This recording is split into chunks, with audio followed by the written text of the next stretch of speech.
Conchitina Cruz. People call me Chingbee. I'm a professor in UP Diliman. I'm also a writer, and today I'm going to show you my shelf.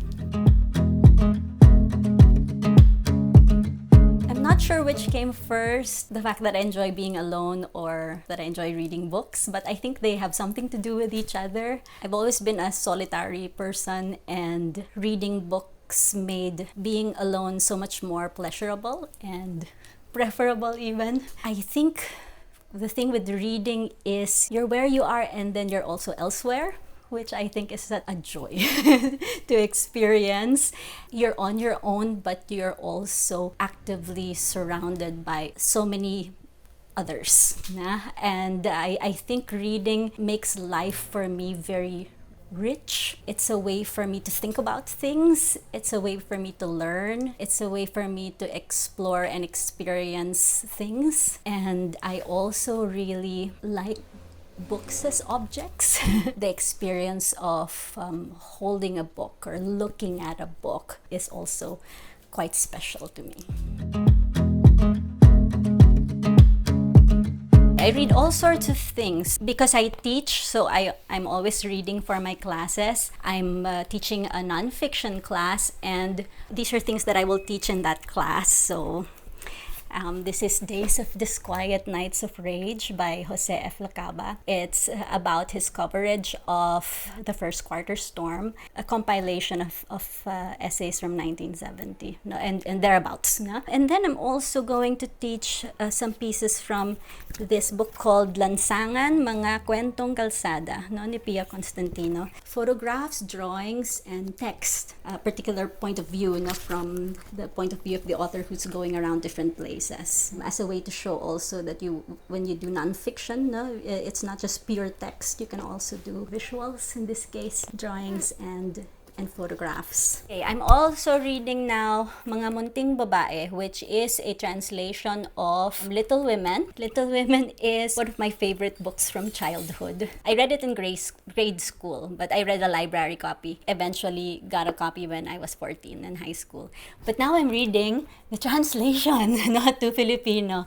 And I think it's such a wonderful way to return to a book from childhood while also experiencing it in a totally new way. I'm also reading How to Read Now by Filipinx author Elaine Castillo. This recently came out and it's useful book in terms of thinking about what dominates reading culture. Here she talks about like white supremacist reading culture and how that impacts the way books are received, but I think also very useful for writers because you then also think about how books are written as a result of that kind of culture. I love zines. I make zines with my partner Adam David, so I'm also always constantly reading zines. Zines are like DIY print publications, so you make them from start to finish. The Ghosts of Kapok Dorm by Nina Martinez. What I like about this is you kind of set this parang acetate na ipapatong mo para makita mo yung ghosts dun sa different rooms sa panels.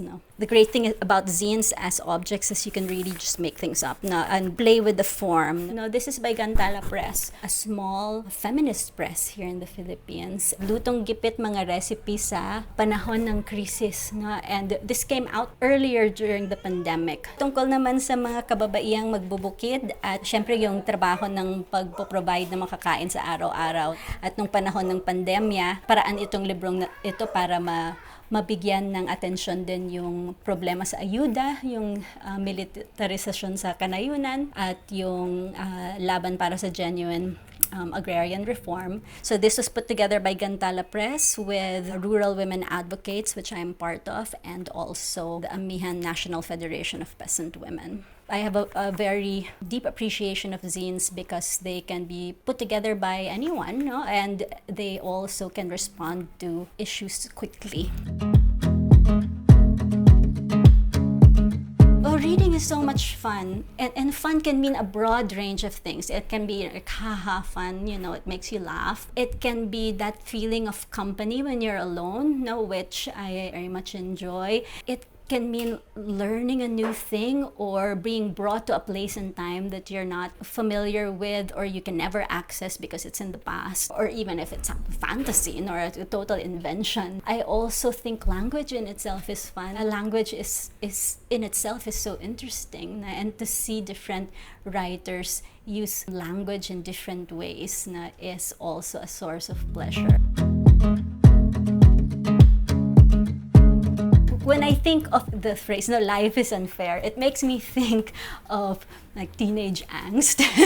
I think the first book that made me feel that kind of frustration with the world, The Catcher in the Rye by J.D. Salinger. Catcher in the Rye follows like a young guy, Holden Caulfield, a 16-year-old who gets expelled, kicked out of school, and then it chronicles his moving around New York City. It documents just all his angst. I'm pretty sure if I go back to it now, J.D. Salinger has proven to be a problematic writer. I think that's also how life is unfair. Writers that you think of so highly and maybe idolize, and then later on, maybe it's not unfair, it's just reality. I would bring my friends' books. So there's that. These are actually books that my partner and I, published this year. We have a small press called Paper Trail Projects, and if my friends can't come with me, then I'll bring their books.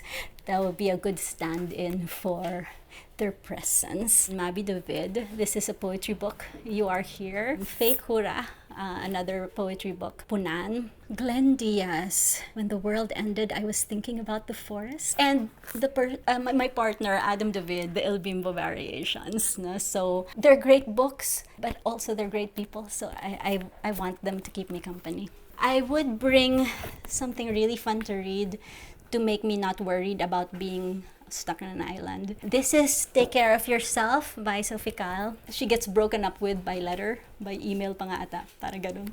And then she asks 100 plus women to analyze the text. And so this is a text from different points of view, different people interpreting the same text. There's something just really silly and absurd about it, but also something kind of mundane and typical, like when you get something like a breakup letter that you don't know what to do with, then you ask a little help from, in this case, 100 plus friends. I'm bringing big books, I feel like I'll stay there for a long time. This is Codex Seraphinianos. As you can see, I also just like books that have images in them. Codex Seraphinianos is an imaginary encyclopedia. So the images are strange and the text is also illegible. Yeah, I want to read that. So you get all sorts of things here. The visuals are like, strange flora and fauna, or just weird machines, or even weird humans or human-like creatures.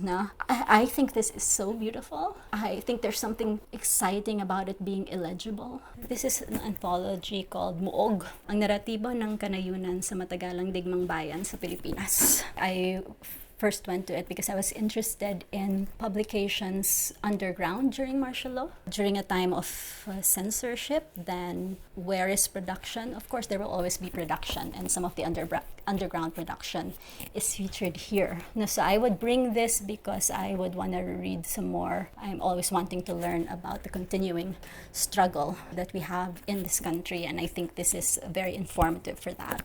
And finally, I would bring one of my new books. This is Frank by Diane Seuss. It's a book of sonnets. I read this for the first time as an ebook, and then I loved it so much I got the hard copy. Sometimes that's a challenge. This is inspiring me to write, so I would bring it because then I would want to write while I'm stuck in an island. So I have several. The latest book that I read is All the Lovers in the Night. The protagonist is a proofreader. A proofreader who is very solitary, and so who works with a lot of texts, and characters who are readers tend to appeal to me, and so I connected with this character's solitariness. I do very much connect with that world of text in which the character finds herself. This one, it's called Revenge of the Scapegoat. This was just super fun. The main character gets a package from her dad with just really awful letters from the dad from the past. But then it kind of sends her on a spiral, and this book really gets crazy. Her feet start to speak. Enjoy ako pag parang ang gulo lang ng libro. No?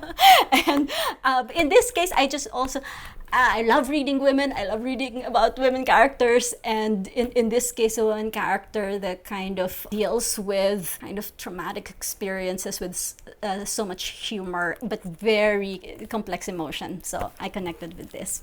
Lastly, I'm going to refer to just a particular story. This is a collection of stories by Lydia Davis, another author I love. And the title story, Almost No Memory, is something that I super connect with because title says it, Almost No Memory, no, about a woman, a reader, again, laging readers, no, a reader who just can't remember things, no, and so would go back to her notes and books she's read and feel like she's reading them again for the first time. You know? I very much connect with that also because I'm extremely forgetful in ways that often worry me, but I guess that's just how it is when you get old. Yung recent na book na nagpaiyak sa akin, ang title ay Cold Enough for Snow ni Jessica Au. It was in the running for this thing called the Novel Prize. Tapos I was rooting for my friend Glenn Diaz kasi nominee siya. Pero ito yung nanalo. Well, it's about a mother-daughter trip to Japan, and I read it on my phone. My mother was in the hospital when I read it, so I think that had something to do with it, just because a mother-daughter story, and that time I was caring for my mother in the hospital. And then the other book I listened to. So I listened to the audiobook. It's called Just Kids by Patti Smith. I'm really into 60s, 70s art scene in New York, so I enjoy reading about that. Creative, romantic, but just really intense relationship with Robert Mapplethorpe. I just enjoyed it throughout, but in the end, nung namatay na si Mapplethorpe, na he died of AIDS, and then they had their last conversations, yun, naiyak ako. Just the true friendship, I suppose, that I got to learn about there, of like really creative people, which I always find interesting to read about.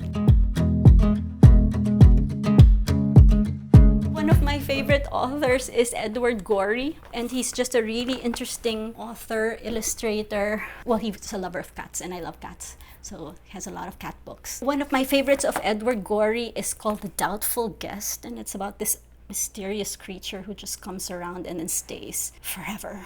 The doubtful guest is like an eerie presence, but also just like a weird burden that you can live with and maybe even find comfort in. Parang intrigue ako to be with a doubtful guest. And I suppose we all have some kind of doubtful guest in our lives. Gore is a real person, but also such a character. So I would love to have dinner with Gory and maybe his cast of characters, this kind of Edwardian era mustachioed men and women who are about to faint in divans.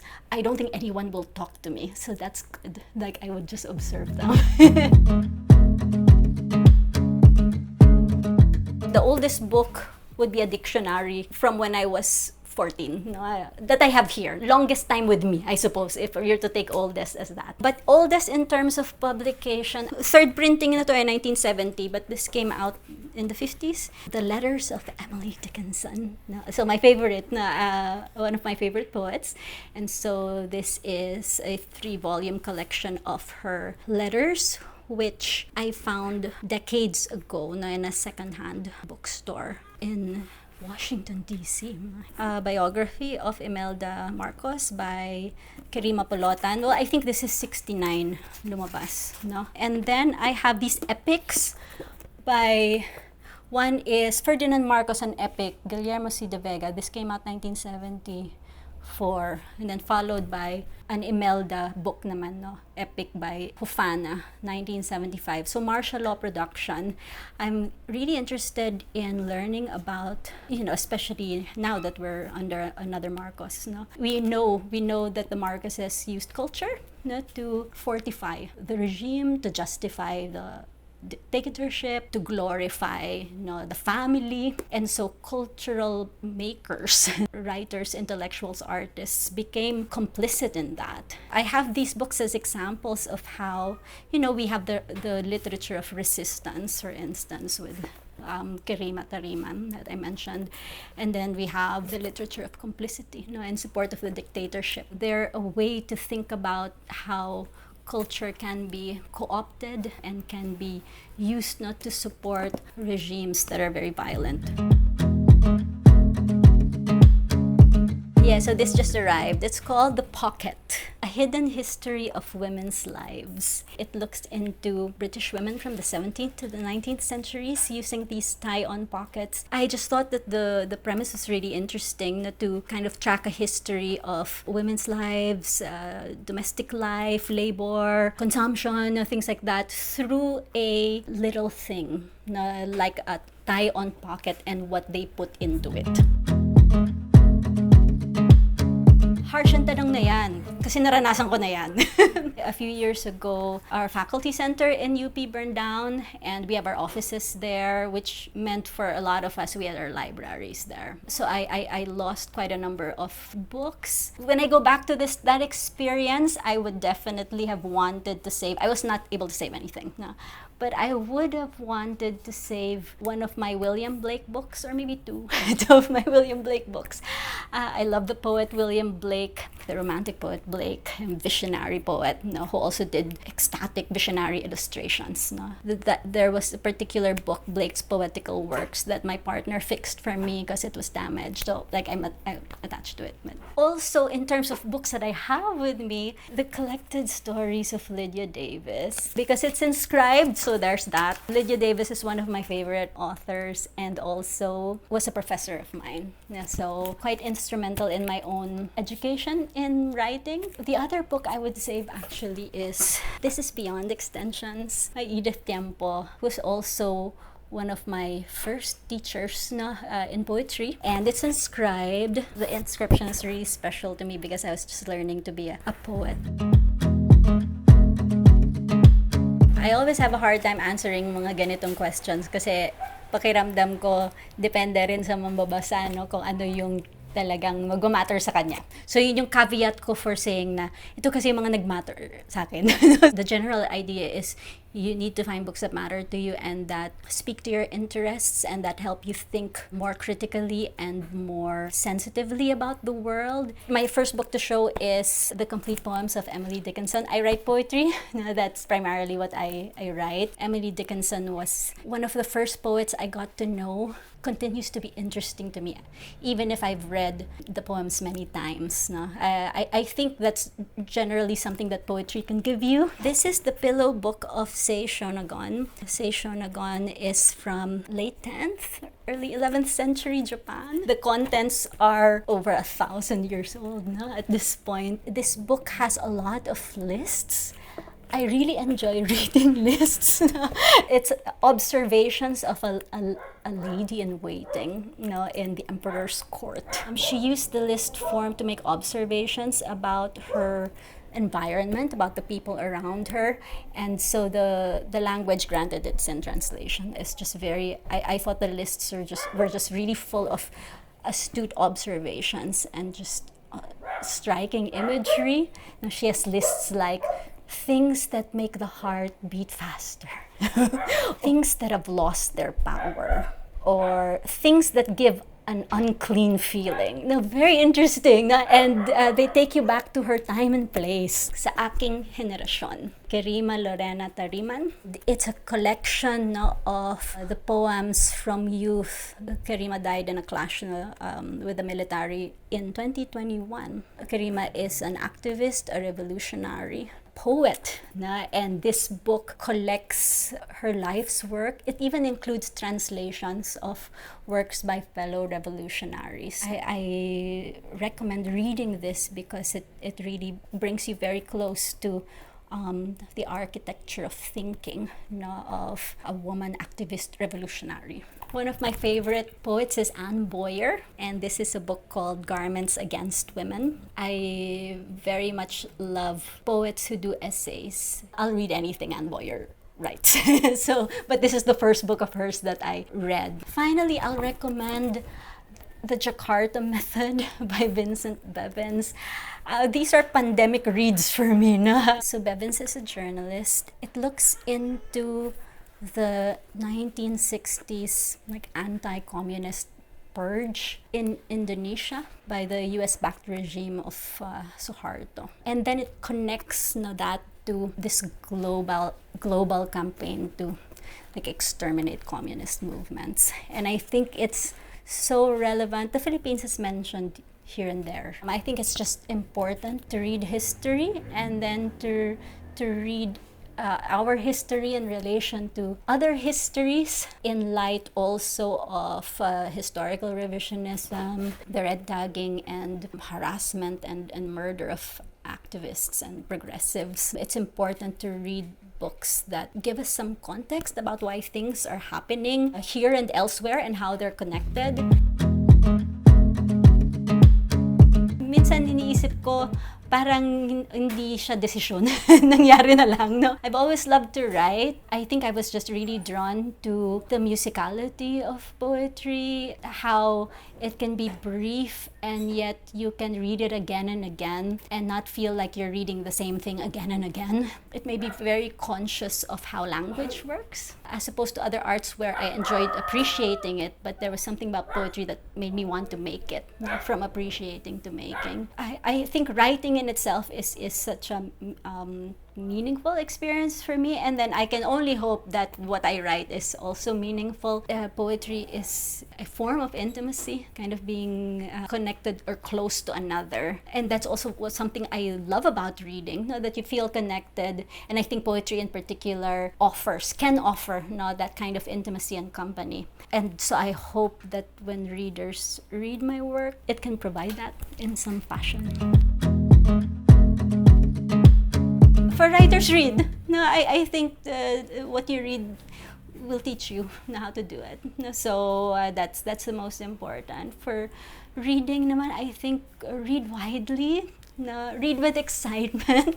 Choose to read. There are all these other things kasi that you can do to use up your time, and I think the first step is to choose to read. Try to read as many kinds of texts as possible. Try to read beyond, if you're a student, you're in school, read beyond what's required. Pay attention to language. Read attentively. Read with pleasure, I suppose, is also key. And I think there's a range of ways to think about pleasure. It's not just because you're entertained, not just because you can escape. It can also because you can learn, you can become more critical about the world, you can test your ideas against the ideas of others. It's energizing. Reading can do so many different things for you. Explore texts that can give you different experiences and ways of engaging with the act of reading.